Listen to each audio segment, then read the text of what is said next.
नमस्कार, मेरा नाम तुषार शर्मा है। इस साल मेरे को 340 रैंक मिली है यूपीएससी 2022 में। तो मैं बच्चों के साथ जो प्रिपेयर कर रहे हैं उन एस्पिरेंट्स के साथ और जो सोच रहे हैं कभी प्रिपेयर करने की, उनके साथ अपनी जर्नी और अपनी स्ट्रैटेजी शेयर करना चाहता हूँ। तो पहले बेसिक बैकग्राउंड पे आते हैं। मैं दिल्ली से ही हूँ, मैं दिल्ली में ही पला बड़ा हूँ। मेरी स्कूलिंग मेजॉरिटी दिल्ली में रही है। उसके बाद मैं आईआईटी बॉम्बे से एरोस्पेस इंजीनियरिंग करी थी। फिर मेरे पे 2 साल वर्क एक्सपीरियंस भी है ओला कैब्स में एज एन एपीएम। तो नेक्स्ट इस वर्क एक्सपीरियंस में ही मेरे को गवर्नमेंट ऑफ कर्नाटका के कुछ ऑफिशियल से इंटरेक्शन का मौका मिला था। ये usually senior IAS IPS officers थे गवर्नमेंट ऑफ कर्नाटका के। तो उस इंटरेक्शन से मुझे लगा कि मैं टेबल के दूसरी साइड भी हो सकता हूँ और यहाँ से मेरे को मोटिवेशन आया यूपीएससी ज्वाइन करने के लिए। तो 2018 में मैंने करीब करीब 5 साल पहले यूपीआ अपने ओला कैब्स में पेपर डाले और यूपीएससी के लिए फुल टाइम प्रिपरेशन करनी चालू करी। जैसा आप समझ सकते हैं ये मेरा 4th अटेम्प्ट है, 5th ईयर है और मैंने बीच में 1 साल ड्रॉप भी किया था क्योंकि मेरा स्कोर इम्प्रूव नहीं हो रहा था। यहाँ पे एक मेरा रफ स्कोर है, मेरे एसए में 105 आए थे इस बार, which is lower than what I expected, but ठीक है आ गए। मेरे जीएस के 4 पेपर्स में मिला के 431 थे, जो कि काफ़ी अच्छा स्कोर है। और मेरे optional political science and international relations में 251 थे, जो कि थोड़ा लो स्कोर है। तो मैं मेनली जीएस की स्ट्रैटेजी पे बात करना चाहूँगा क्योंकि बाकी 2 जगह मेरे को भी इम्प्रूवमेंट की जरूरत है एट प्रेजेंट।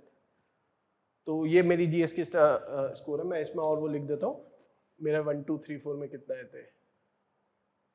1 में आए थे मेरे 112, 2 में मेरे 107 आए थे, 3 में मेरे 91 आए थे और 4 में मेरे 121 आए थे। तो मैं इंडिविजुअल पेपर्स पे बाद में जाऊंगा, पर ये मेरा स्कोर है। GS4 का स्कोर मेरा काफ़ी अच्छा है। पर पहले स्ट्रैटेजी में जाने से पहले थोड़ी स्टोरी पे बात कर लेता हूँ। तो बहुत बच्चों को प्लान बी का इशू रहता है कि क्या हमें प्लान बी रखना चाहिए, स्पेशली जो बच्चे जॉब छोड़ने के डिसीजन ले रहे होते हैं। तो उनके लिए मैं बताना चाहूँगा, मेरे पे हमेशा से एक प्लान बी था मेरे दिमाग में, क्योंकि मैं आईआईटी का हूँ तो मेरे को पता है मेरे को कॉर्पोरेट लाइफ में वापस जाना मेरे लिए थोड़ा इजी रहेगा।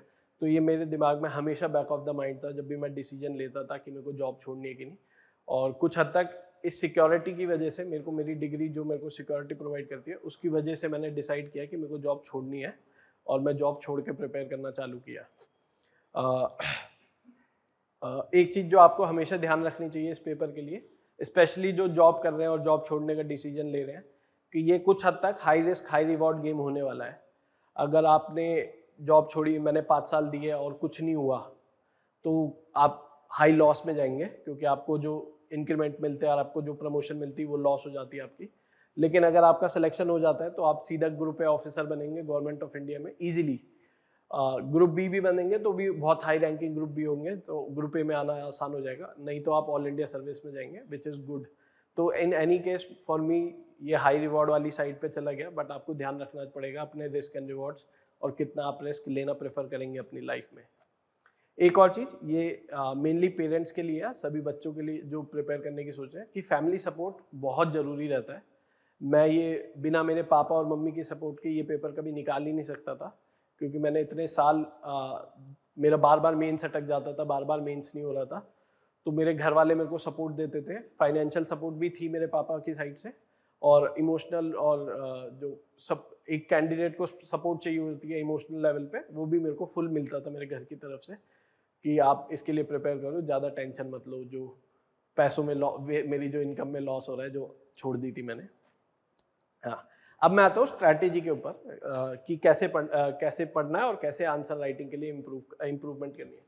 मेरा पिछला जीएस में मेरे 2 बार से 324 और 328 आ रहे थे। तो मैंने नियरली 103 नंबर की इम्प्रूवमेंट करी है जीएस में इस साल, जो कि काफ़ी सिग्निफिकेंट इम्प्रूवमेंट है। हाँ, तो पहले आते हैं कि पढ़ना कैसे है। तो बहुत सारे जो टॉपर्स होते हैं वो बताते हैं कि आपको कैसे पढ़ना है, कौन सी बुक पढ़नी है। मैं उन सब में नहीं जाऊँगा, थोड़ा शॉर्ट भी रखते हैं इस वीडियो को। लेकिन मैं आपको कुछ ऐसी चीज़ें बताता हूँ जो लगभग सब बच्चों के सामने आती हैं और उनको उससे डील करना पड़ता है। तो ऐसा होता है, कुछ सब्जेक्ट होते हैं जो आपको नेचुरली आते हैं, आप नेचुरली उनमें इंटरेस्टिंग है इसके लिए, आपके लिए। इन सब्जेक्ट्स में आप ऑटोमेटिकली पढ़ लेते हो, ये सब्जेक्ट में आप ऑटोमेटिकली अपनी एक्सपर्टीज गेन कर लेते हो। मेरे लिए गवर्नेंस एक ऐसा टॉपिक था, तो polity and governance, GS2 paper, international relations, ये मेरे को नेचुरली आता था। मैंने कभी ध्यान नहीं दिया इन पेपर पे, मैंने इस पेपर को पढ़ा भी नहीं है कभी। और एथिक्स GS पेपर 4 भी मेरे लिए एकदम नेचुरल था, बिना पढ़े जाता था मैं एथिक्स में और 100+ ले आता था। तो ये सब्जेक्ट्स जो है ये आपको देखना पड़ेगा आपका कौन सा ऐसा टॉपिक है जो आता है।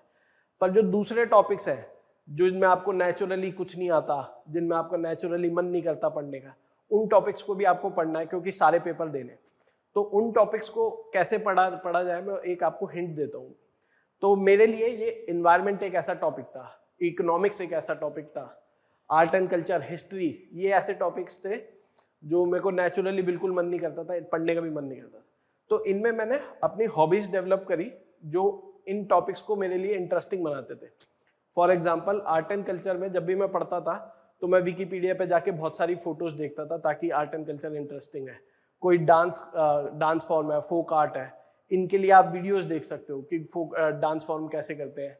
तो उससे आपका आंसर में रिचनेस भी आती है और वो टॉपिक भी आपको इंटरेस्टिंग लगने लगता है। फॉर एग्जाम्पल मेरे को कालबेलिया डांस थोड़ा थोड़ा आता है, मैं प्रिपेयर करके गया था कि इंटरव्यू में कुछ पूछ लिया तो मैं कुछ तो दिखा दूंगा उनको करके। तो आपको समझना पड़ेगा कि कुछ टॉपिक्स हैं जो इनको आपको इंटरेस्टिंग बनाना है। एनवायरनमेंट को मैंने इंटरेस्टिंग बनाया नेचर रिलेटेड वीडियोस और फोटोग्राफी देख के। तो जिस भी वाइल्ड लाइफ के बारे में मेरे को रटना रहता था मैं उस वाइल्ड लाइफ की फोटोज ऑनलाइन जाके देख लेता था। तो थोड़ा टाइम वेस्ट है, 5-10 मिनट एक्स्ट्रा लगेंगे, लेकिन उसकी वजह से एटलीस्ट ये हो जाता था कि मैं वो टॉपिक पढ़ तो पा रहा हूँ, वरना मैं वो टॉपिक ही नहीं पढ़ पा रहा होता था। तो ये मैंने एक काम किया था जिससे नॉन इंटरेस्टिंग टॉपिक्स में भी मैं पिछले 5 साल से पढ़ने लगा और मेरा जो जिनमें ज़्यादा नंबर आते हैं वो मेरे नॉन इंटरेस्टिंग टॉपिक्स ही हैं क्योंकि उनमें मैंने कॉन्शियसली बहुत एफर्ट दिया है। अब आते हैं आंसर राइटिंग के ऊपर। तो ये कैसे पढ़ना है वो हो गया। बाकी क्या पढ़ना है वो तो आपको बहुत सारी जगह मिल जाएंगे, उसमें कोचिंग इंस्टीट्यूट्स भी हेल्प करते हैं और जो थोड़े रैंक होल्डर्स होते हैं उन्होंने अपना ब्लॉग बना रखे होते हैं तो वो उसमें भी हेल्प होती है। अनुदीप दुशेटी का जैसे मैंने ब्लॉग आर्टिकल पढ़ा था तो उन्होंने बताया था कि वो कैसे प्रिपेयर करते हैं, तो वो आपको मिल जाएगा ऑनलाइन। पर नॉन इंटरेस्टिंग टॉपिक्स को आपको कुछ ना कुछ तो ढूंढना पड़ेगा कि कैसे आप वो पढ़ने वाले हो उन टॉपिक्स को। ठीक है, आंसर राइटिंग की तरफ आते हैं।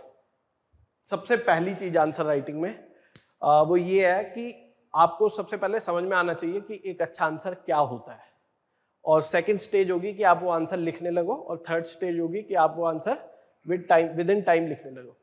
तो एक अच्छा आंसर क्या है, इसको पढ़ने का सबसे आसान तरीका है, आप किसी की मत सुनो, आप पुराने साल के जितने भी टॉपर्स हैं 2-3 साल के उठा लो क्योंकि पेपर इवॉल्व होता रहता है, उनके ऑनलाइन जाओ और मॉक टेस्ट को डाउनलोड कर लो, उनका प्रिंट आउट निकाल लो और उनके मॉक आंसर्स पढ़ो वो कैसे लिखते हैं। यूजुअली टॉपर्स ऐसे होता है जैसे टेस्ट 1, टेस्ट 2, टेस्ट 3 ऐसे टेस्ट 8 तक का रहता है, तो टेस्ट 1-2 में उनको भी नहीं आता होता है, टेस्ट 8 तक जाते जाते मीन्स करीब आने लगता है तो उनका आंसर बहुत मतलब काफ़ी अच्छा होने लग जाता है। तो जब आप ऑनलाइन जाएंगे तो टॉपर्स के 7-8 ऐसे टाइप के सीरियल नंबर के मॉक टेस्ट डाउनलोड कीजिए और उनको पढ़िए। मैंने हर पेपर के लिए GS 1, 2, 3, 4 हर पेपर के लिए 5-5, 10-10 टॉपर्स के आंसर डाउनलोड करे थे, प्रिंट निकाला था और उनको बैठ के पढ़ता था समझने के लिए कि एक अच्छा आंसर क्या है। एक बार आपको अंडरस्टैंडिंग आ जाएगी कि एक अच्छा आंसर क्या है तो उसको कोशिश कीजिए कि एक जगह पे लिखिए कि टिप्स जैसे लिखिए कि एक अच्छे आंसर को क्या चीजें अच्छा बनाती है, उन पे मैं आऊंगा, पर आप अपने हिसाब से एक डेवलप कीजिए और उसको लिख लीजिए कि ज्योग्राफी में एक अच्छा आंसर ये ऐसा दिखता है, हिस्ट्री में एक अच्छा आंसर ऐसा दिखता है, ऐसे सारे सब्जेक्ट में अच्छा आंसर कैसा दिखता है वो लिखिए।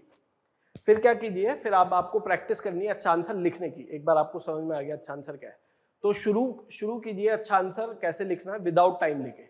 आप कोई भी जैसे जो टॉपर्स के मॉक टेस्ट उठाए उनका आंसर उनका क्वेश्चन पढ़ा और बिना आंसर पढ़े एक अपना आंसर अटेम्प्ट करो और टॉपर का आंसर पढ़ो, अच्छा अपना आंसर नहीं अच्छा लग रहा दोबारा अटेम्प्ट करो, 2-3 बार सेम क्वेश्चन को अटेम्प्ट करो ताकि आपको एक अच्छा आंसर लिखना आ जाए।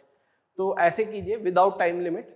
तो मैं भी ऐसे करता था, तो मेरे को यूजुअली जो मॉक टेस्ट रहता था उसको करने में 8-9 घंटे लग जाते थे क्योंकि मैं बार बार सेम ही क्वेश्चन को अटेम्प्ट कर रहा हूँ ताकि मेरा क्वेश्चन इंप्रूव हुए। तो वंस आपको समझ में आ जाएगा कि एक अच्छा आंसर क्या है, प्रैक्टिस करिए बार बार सेम क्वेश्चन को लेके कि आप एक अच्छा आंसर एक्चुअली पेपर में जितनी वर्ड लिमिट है, जितनी स्पेस लिमिट है, उसमें आप उतार पा रहे हैं।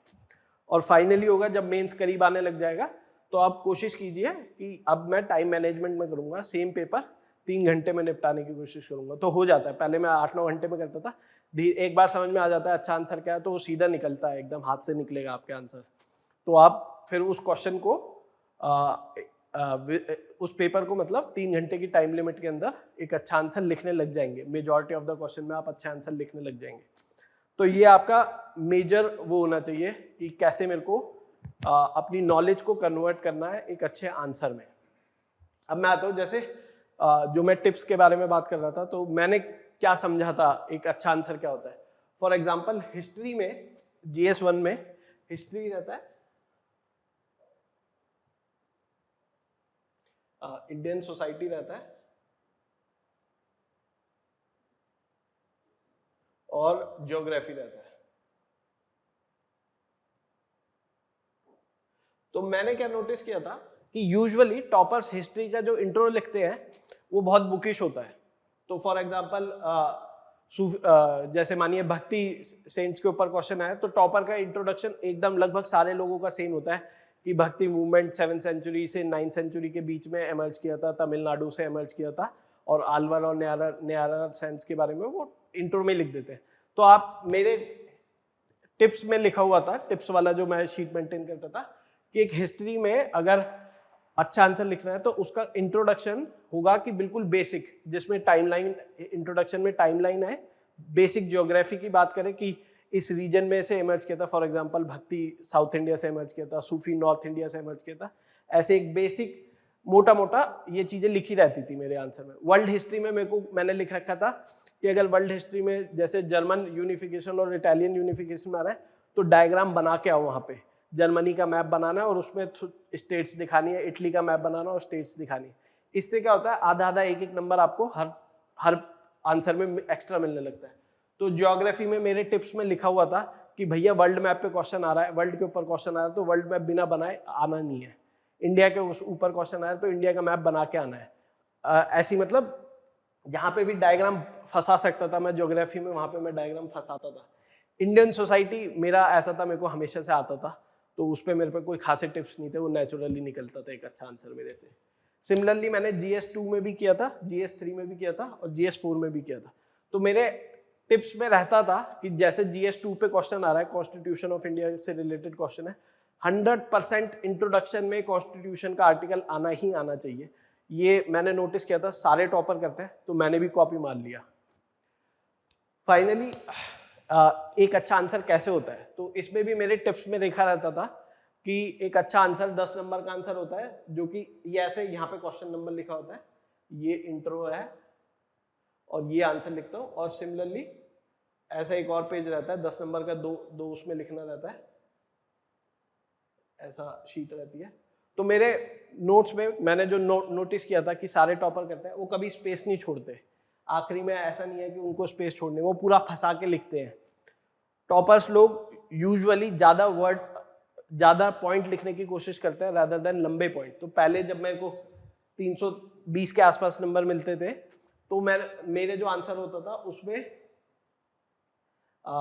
लिखा तो मैंने 150 वर्ड ही होता था 10 नंबर के लिए, लेकिन जो मैं देखता था मेरे 5 पॉइंट बन रहे हैं, टॉपर लोग 15 पॉइंट लिख के आते थे उसमें। तो मैंने एक्चुअली काउंट किए थे कि टॉपर लोगों का वर्ड पर मतलब एक पॉइंट में वो लोग 5-7 ही वर्ड लिखते हैं, मेरे एक पॉइंट में 20 वर्ड होते थे। तो ये आप जब टॉपर्स का आंसर पढ़ोगे तो आपको अंडरस्टैंडिंग मिलेगी कि आप ऐसा क्या गलत कर रहे हो जो वो नहीं कर रहे हैं, और वो ऐसा क्या सही कर रहे हैं, और उसको लिख लो, हाथ से कॉन्शियसली लिख लो, ताकि आपको पूरी जिंदगी याद रहे कि यार ये करके ही आना है। तो एक अच्छा आंसर ऐसा दिखता है, ये क्वेश्चन रहता है, आपको इंट्रो लिखना रहता है, फिर 10 नंबर में 2 ब्लॉक बनाने पड़ते हैं। ऐसे 2 ब्लॉक बनाता था मैं, यहाँ पे मैं कंटेंट लिखूंगा, यहाँ पे ब्लॉक की सब हेडिंग आएगी, सब हेडिंग में क्वेश्चन के वर्ड्स रिपीट होने चाहिए, ताकि एग्जामिनर जो चेक कर रहा है उसको लगे कि हाँ एक बच्चा सारा एस्पेक्ट ऑफ क्वेश्चंस को कवर कर रहा है। और इसमें 5 पॉइंट्स लिखता था मैं, ताकि 10 नंबर में 5 और 5 मिला के हो जाए 10 पॉइंट्स, और फाइनली एक कंक्लूजन लिखता था। और 15 नंबर में भी मैं पूरा इंश्योर करता था कि मैं वो जो तीसरा पेज मिलता है वो भी 250 वर्ड के अंदर पूरा करता था। तो उसमें 3 ब्लॉक बनाता था, 5 पॉइंट ईच ब्लॉक, और ऐसे 3 ब्लॉक बना के आंसर लिखता था। कुछ जगहों पे मेरे को समझ में आया कि टॉपर्स लोग टेबल्स का बहुत अच्छे से यूज करते हैं। तो फॉर एग्जाम्पल जो मैंने देखा था,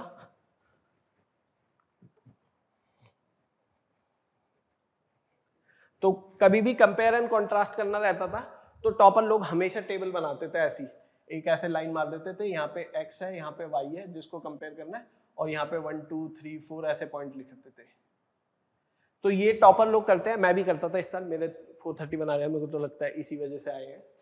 दूसरी चीज जो करते थे, यूजुअली जब डायमेंशंस के ऊपर क्वेश्चन आता है जिसमें एक ही क्वेश्चन में बहुत सारी चीजें होती हैं, कि मानो एक ही क्वेश्चन में उसने पूछ लिया आपसे कि ओल्ड एज पे क्या इम्पैक्ट आएगा, विमेन पे क्या इम्पैक्ट आएगा। फॉर एग्जांपल ग्लोबलाइजेशन का impact on old people, globalisation का इम्पैक्ट ऑन विमेन, ऐसे करके लिखा हुआ है, what is the impact of globalisation with respect to Indian women, Indian old age people, Indian poor, Indian farmers, ऐसे 5-6 point लिख दिए।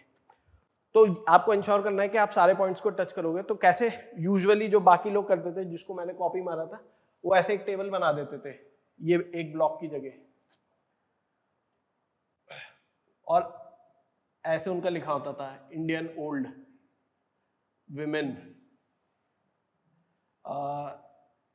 फार्मर्स, ऐसे, और यहाँ पे 1 2 1 2 1 2 1 2 ऐसे। तो इससे क्या होता है, इससे जब एग्जामिनर पढ़ेगा तो उसको क्लियरली दिख रहा है कि आपने जो क्वेश्चन पूछ रहा है वो सारे एस्पेक्ट को टच किया है, और उसको क्लियरली दिख रहा है आपने कितने पॉइंट लिखे, 1 2 3 4 5 6 7 8, वो खुद गिन लेगा फटाक से, और आपके नंबर इंप्रूव हो जाएंगे। मतलब अगर आप देखिए तो 320 नंबर और 328 नंबर इज लाइक, मेरे को हर 10 में से 3 नंबर मिलते हैं और 15 में से 6 नंबर मिलते हैं। और 431 इज लाइक मेरे को 10 में से 4.5 के करीब मिल रहा है और 15 में 7.5 8 के करीब मिल रहा है। बहुत ज्यादा अंतर नहीं है, एक एक मार्क्स की लड़ाई है। 80 क्वेश्चन आएंगे पूरे पेपर में, हर पेपर में हर क्वेश्चन पे आपको 1 मार्क्स एक्स्ट्रा मिल गया तो आपके 80 नंबर इंप्रूव हो जाएंगे। तो ये छोटी छोटी चीजें करनी पड़ेंगी, अपनी प्रेजेंटेशन पे वर्क करना पड़ेगा, कंटेंट से नहीं होने वाला है सिर्फ। तो ये मेनली रहता था।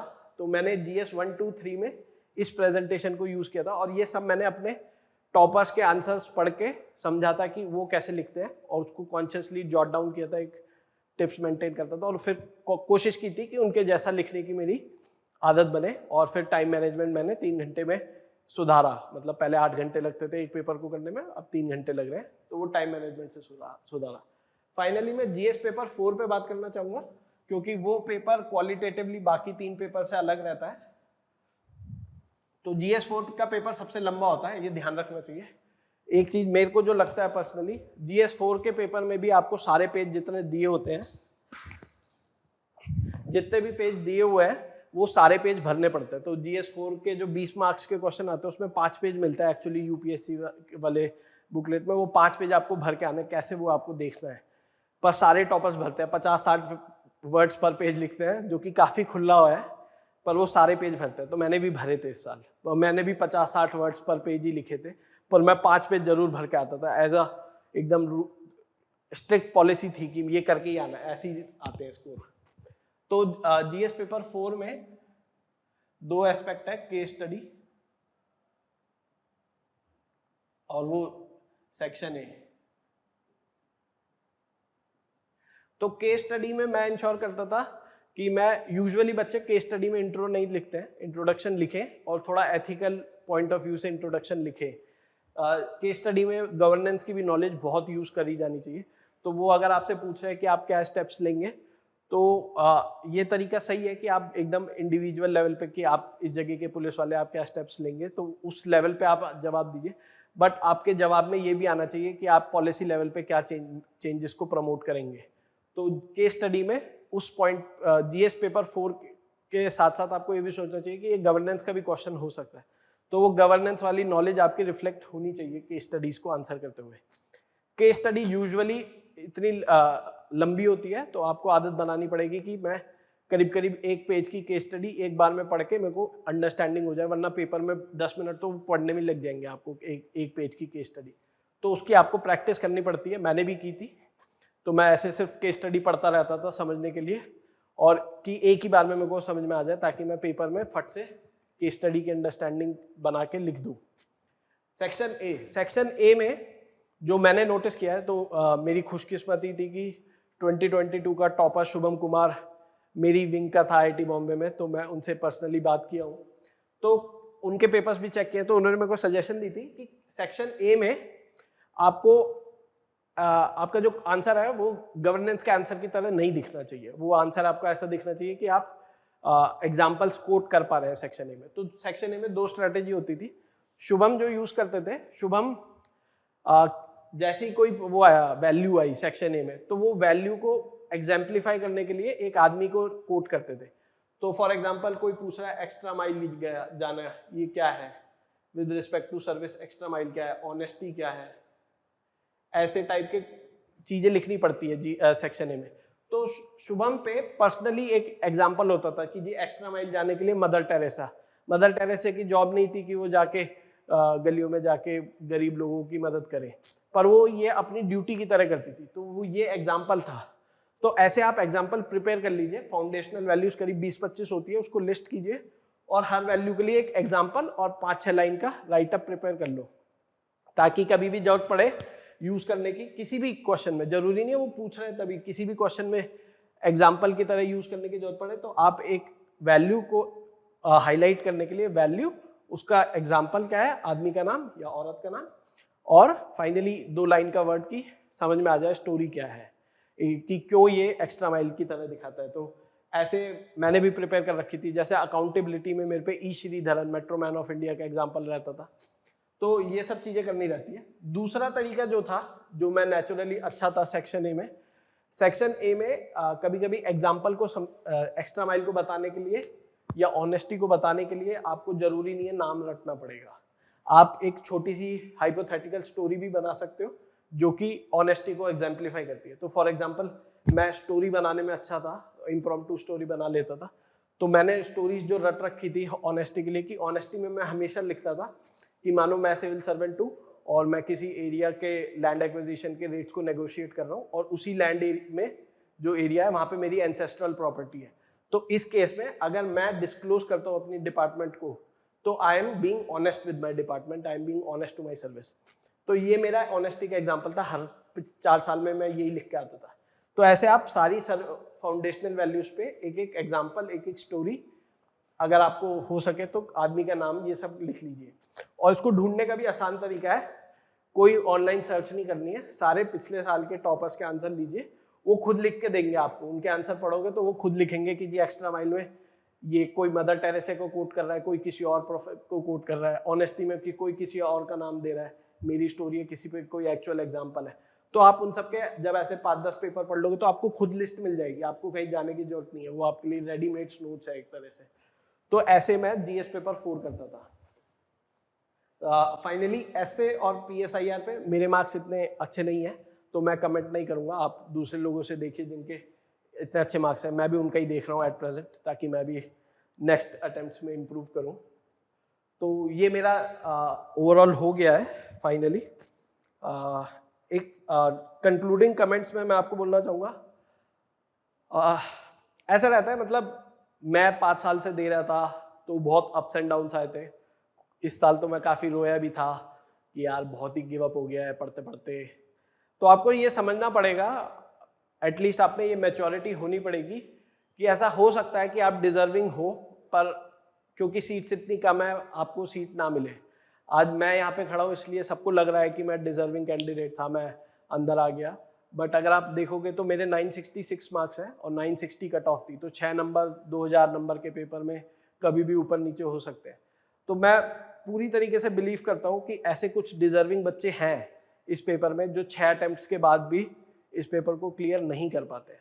तो ऊपर वाला ना करे, आप ऐसे बच्चे हो, पर अगर ऐसा दिख रहा है आपको तो बुरा मत मानिएगा, मतलब दिल हल्का मत कीजिएगा, खुश रहिए। आपने अटेम्प्ट दिया, आपने इस पेपर की तरफ, इस पेपर को क्रैक करने का आपने पहले तो करेज लिया, आपने हौसला रखा, फिर इतने साल आपने अपने मेहनत को, अपने आप को टिकाए रखा, क्योंकि बार बार फेल होने के बाद भी आप दोबारा अटेम्प्ट्स दे रहे हो, ये आसान काम नहीं होता है, बहुत इमोशनल करेज चाहिए इसके लिए, पर्सनल करेज बहुत चाहिए। तो अपनी तरक्की से, अपनी पर्सनैलिटी जो आपने इतने सालों में डेवलप करी, अपने हार्ड वर्क से जो आप इसमें दे रहे हैं उससे खुश रहिए। हो मोस्ट ऑफ द केसेस में होएगा कि आप किसी न किसी साल में अंदर घुस जाएंगे, ऐसा जरूर होएगा, बट ऐसा भी हो सकता है कि आप किसी साल में अंदर ना घुसे। उस वक्त अपना प्लान भी ध्यान में रखिए। फॉर एग्जांपल इस साल मैं बिल्कुल क्लियर था कि अगर मेरा पेपर नहीं निकल रहा है, तो मैंने बहुत साल दे दिए थे, तो मैं मानने वाला था कि ठीक है नहीं निकल रहा, कोई बात नहीं, नहीं हो रहा, भगवान ने मेरे लिए कोई और दिशा रख रखी है, तो मैं अपने प्लान बी पे वापस कॉर्पोरेट में ज्वाइन कर लेता। इसलिए मैंने इस साल का प्रीलिम्स भी नहीं भरा था, बट फॉर्चुनेटली ऐसा हुआ नहीं, मेरा हो गया सिलेक्शन, तो अब मैं सर्विस ज्वाइन करने वाला हूँ। तो आप ध्यान रखिए कि ऐसा हो सकता है कि आप वो बच्चे हो कि जो डिजर्विंग थे लेकिन आपका सिलेक्शन नहीं हुआ, तो उस केस में खुश रहिए, be happy with your life, B content with your life, और किसी और एवेन्यू को एक्सप्लोर कीजिए अपने फ्यूचर में जहाँ पे आप अपने आप को, अपनी स्किल्स को दिखा सकें और जहाँ पे आपको रिकग्निशन भी मिले अपनी स्किल्स के लिए और अपने हार्डवर्क के लिए। तो that's it from me. Best of luck for prelims and mains, and अगर आप छोड़ के जाना चाह रहे हैं तो best of luck for the future avenues that you will be going to ace in. Thank you.